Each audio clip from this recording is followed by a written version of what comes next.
Hi guys, it's Sam at Pixie Dust. I am going to show you on this tutorial how to paint a rustic pallet sign using a technique that I like to use. The backgrounds of these are going to be white, and I'm just going to kind of show you how I like to paint them. So this is a piece of wood. It's a 5x20 and it's been sanded.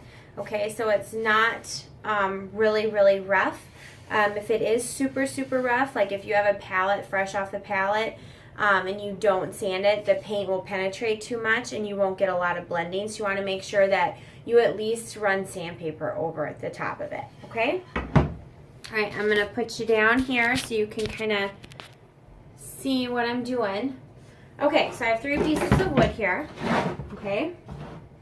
I start by shaking well. It's important.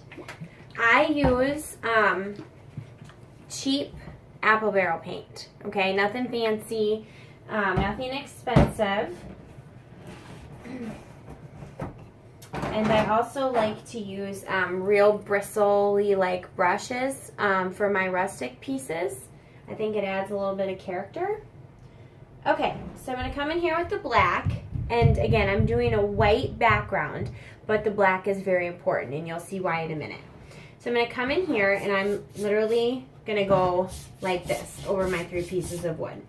And I do a tiny bit on the sides. I don't do a lot. Sometimes I just leave the sides. Just like this. Not a lot, not a little. Just kind of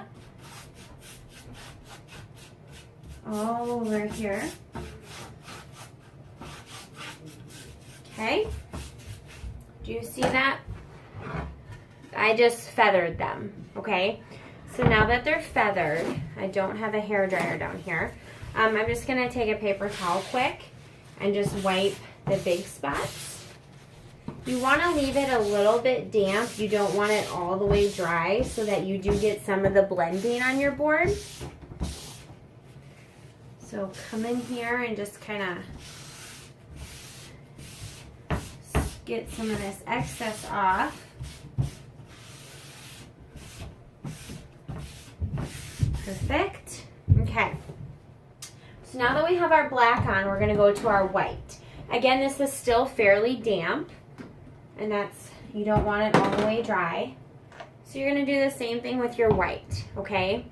And when you do the white, you're going to go in nice long strokes, okay? The less you swipe this, the better, because it is still wet, and if you keep going over it in the same spot, you're going to end up with gray, and that's not what you're going for. It blends very easily, but you'll be able to see at the end just how much the black does add to this. If the black wasn't there, it wouldn't be it wouldn't be as rustic. So the black is very important. And we do workshops where we come in and we teach women, men how to make signs. And some of them you can use any color on the bottom. I mean, we've had brown, we've had dark gray, we've had light gray. Someone even did a turquoise bottom, which was pretty cool. So any color on the bottom you want, but black and dark brown are the most ones to get this rustic, beat up look. Okay, did you see how I did that there? I long stroked it on, I feathered it. You can still see some of the black, which is very important. There's also still, if you see it, there's still wood. I like to leave wood in there. I don't like it fully coated. So you just have a nice, pretty, rustic, beat up old piece of wood. Okay, I'm going to do this last one here. And we do have a video on here that shows stenciling on a pallet sign. So feel free to watch that, how to get the stencil on. We'll be doing other tutorials about cutting stencils and more of just applying the stencils as well. it can be tricky at first.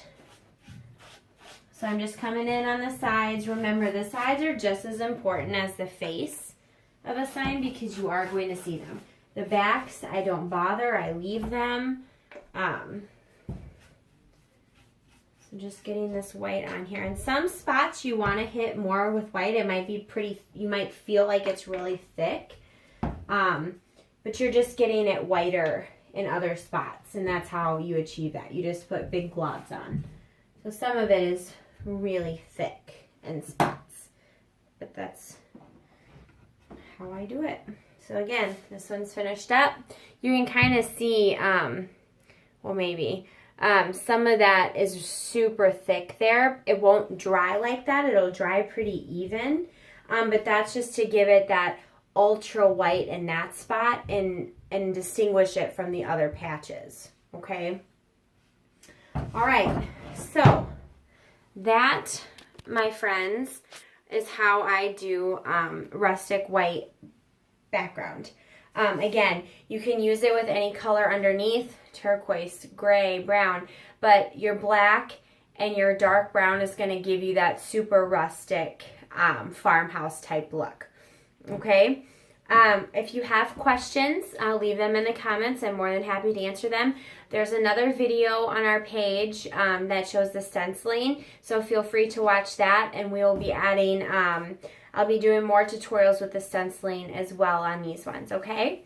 All right, thanks guys. Like and subscribe if you like this video. If you'd like to see other type of tutorials with sign making, let me know. And that's all I have. All right, thanks guys. Bye.